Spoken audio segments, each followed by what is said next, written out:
Xo'p, demak, bizda berilgan quyidagi xossalaning qaysi moddalarga tegishliligini to'g'ri moslab ko'rsatgan javob beriniz. Eritmasiga sulfat kislota qo'shilganda cho'kmachilanadi. Kaliy, temir, ammoniy, bariy. Bariy. Demak, 1 ga S javob yoki hammasida 1 ga S kelyapti. Esdan chiqarmanglar. Bariy sulfat oq cho'kma 9-sinf kimyoda jadval tarzida berib qo'ygan. Cho'kmalar, ana shu narsalarni yodlab qo'yishimiz kerak.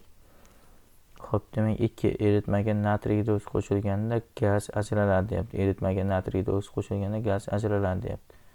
Xo'p, natriy gidroksid qo'shib kaliy gidroksid bo'lib qolishi mumkin. Temir chiqadi yo'q. Ammoniy sulfit. Ammoniy sulfit to'g'ri keladi, chunki amonyak chiqishi mumkin edi. 2 ga D.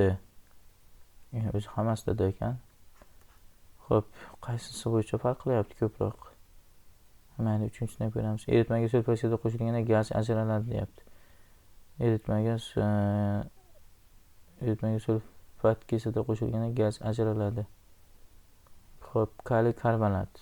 Karbonat kislota bor, beqaror kislota, karbonatdan suvga parchalanib ketadi.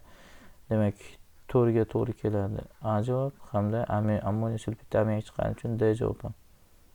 3 ga ekan, uzr. Demak, A javob ham xato. B bilan C qoldi. 4ni ko'rib qo'yaylik. Eritmasiga natriy gaz qo'shilganda cho'kma ajraladi. Endi bu temir gidroksidda bo'ladi-da. Bu xato. C javob to'g'ri. 4 ga B javob to'g'ri keladi. Temir 3 gidroksid qo'ng'irangli cho'kma yoki zang ham deyiladi.